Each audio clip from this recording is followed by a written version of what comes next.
शिकंजी का स्वाद। एक प्रोफेसर क्लास ले रहे थे। क्लास के सभी छात्र बड़ी ही रुचि से उनके लेक्चर को सुन रहे थे। उनके पूछे गए सवालों के जवाब दे रहे थे। लेकिन उन छात्रों के बीच कक्षा में एक छात्र ऐसा भी था जो चुपचाप और गुमसुम बैठा हुआ था। प्रोफेसर ने पहले ही दिन उस छात्र को नोटिस कर लिया, लेकिन कुछ नहीं बोले। लेकिन जब 4-5 दिन तक ऐसा ही चला तो उन्होंने उस छात्र को क्लास के बाद अपने केबिन में बुलवाया और पूछा, तुम हर समय उदास रहते हो, क्लास में अकेले और चुपचाप बैठे रहते हो, लेक्चर पर भी ध्यान नहीं देते, क्या बात है, कुछ परेशानी है क्या? सर, वो छात्र कुछ हिचकिचाते हुए बोला, मेरे अतीत में कुछ ऐसा हुआ है जिसकी वजह से मैं परेशान रहता हूँ, समझ नहीं आता क्या करूँ। प्रोफेसर भले व्यक्ति थे, उन्होंने उस छात्र को शाम को अपने घर पर बुलवाया। शाम को जब छात्र प्रोफेसर के घर पहुंचा तो प्रोफेसर ने उसे अंदर बुलाकर बैठाया। फिर स्वयं किचन में चले गए और शिकंजी बनाने लगे। उन्होंने जानबूझकर शिकंजी में ज्यादा नमक डाल दिया। फिर किचन से बाहर आकर शिकंजी का गिलास छात्र को देकर कहा, ये लो शिकंजी पियो।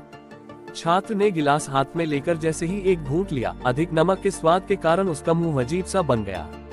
ये देख प्रोफेसर ने पूछा, क्या हुआ, शिकंजी पसंद नहीं आई? नहीं सर, ऐसी बात नहीं है, बस शिकंजी में नमक थोड़ा ज्यादा है। छात्र बोला, अरे अब तो ये बेकार हो गया, लाओ गिलास मुझे दो, मैं इसे फेंक देता हूँ। प्रोफेसर ने छात्र से गिलास लेने के लिए अपना हाथ बढ़ाया, लेकिन छात्र ने मना करते हुए कहा, नहीं सर, बस नमक ही तो ज्यादा है, थोड़ी चीनी और मिलाएंगे तो स्वाद ठीक हो जाएगा। ये बात सुन प्रोफेसर गंभीर हो गए और बोले, सही कहा तुमने, अब इसे समझ भी जाओ, ये शिकंजी तुम्हारी जिंदगी है, इसमें घुला अधिक नमक तुम्हारे अतीत के बुरे अनुभव है। जैसे नमक को शिकंजी से बाहर नहीं निकाल सकते, वैसे ही उन बुरे अनुभवों को भी जीवन से अलग नहीं कर सकते। वे बुरे अनुभव भी जीवन का हिस्सा ही हैं।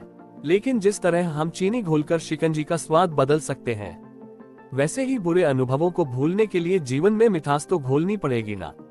इसलिए मैं चाहता हूं कि तुम अब अपने जीवन में मिठास घोलो। प्रोफेसर की बात छात्र समझ गया और उसने निश्चय किया कि अब वह बीती बातों से परेशान नहीं होगा। सीख, जीवन में अक्सर हम अतीत की बुरी यादों और अनुभवों को याद कर दुखी होते रहते हैं। इस तरह हम अपने वर्तमान पर ध्यान नहीं दे पाते और कहीं न कहीं अपना भविष्य बिगाड़ लेते हैं। जो हो चुका उसे सुधारा नहीं जा सकता, लेकिन कम से कम उसे भुलाया तो जा सकता है और उन्हें भुलाने के लिए नई मीठी यादें हमें आज बनानी होगी। जीवन में मीठे और खुशनुमा लम्हों को लाइए, तभी तो जीवन में मिठास आएगी।